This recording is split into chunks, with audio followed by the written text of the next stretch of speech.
How to fix Waze sound problem. Welcome everybody. I will show you how to fix sound problem on your Waze. Let's learn how to do it.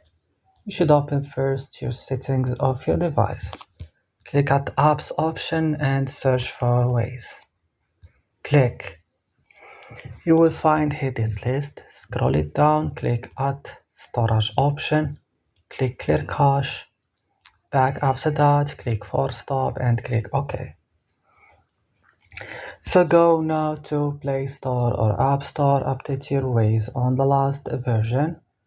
After updating it, you need to restart your device and that's it. Don't forget to like and subscribe in this channel. See you in another video.